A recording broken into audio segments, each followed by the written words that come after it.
Whitney Houston, when I was 13 years old or 14, talked about me on some show and started singing my song. And her daughter sent me flowers to one of my performances in New York.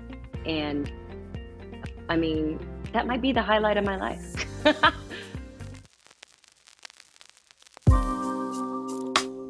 First song I wrote for this album is Think About You. And it was my first time meeting Lido, who ended up being one of the main producers on this album and a great friend of mine.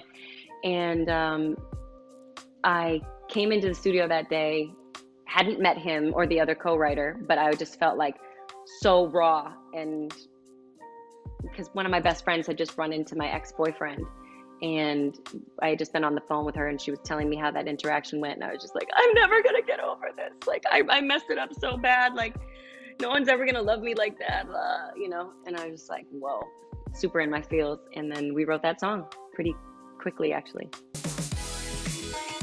I've known Joe, I've known the whole Jonas family since they started, because they came out just a couple years after I did. So we did TRL together a lot and stuff. So being a part of his tour, we had so much fun. It was funny. That's one of the OG homies. Yeah, I mean, it's all love.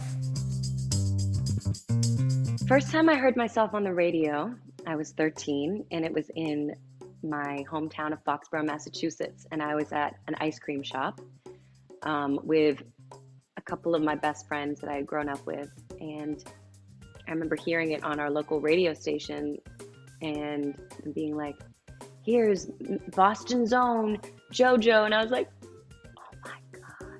It's just so crazy, because I was so bullied in my hometown as a, you know, little girl in like elementary school, and people made fun of me for being so passionate about music. And it felt really validating, because I knew everybody in that town heard it. And that was the beginning of this amazing journey for me, the beginning of my career.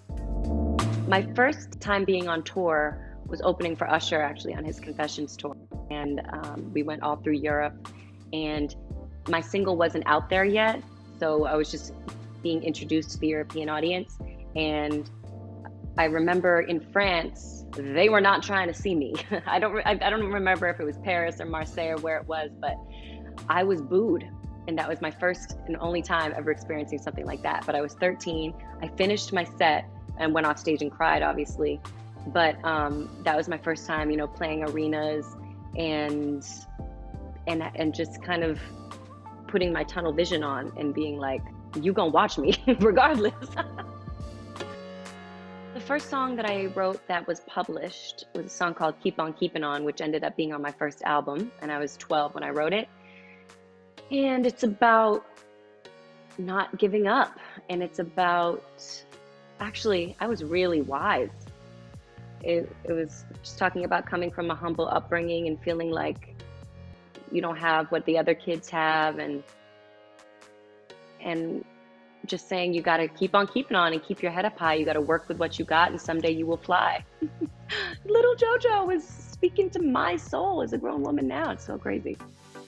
Meeting Mariah Carey is definitely up there with one of my best memories.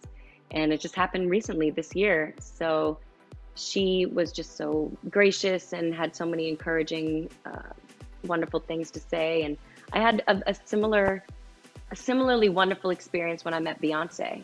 She complimented my cover of Weak by SWV and was just so gracious. And meeting these women who inspire me and who kind of set the bar so high just makes me want to leave a similar impression on, you know, other artists who are coming up after me.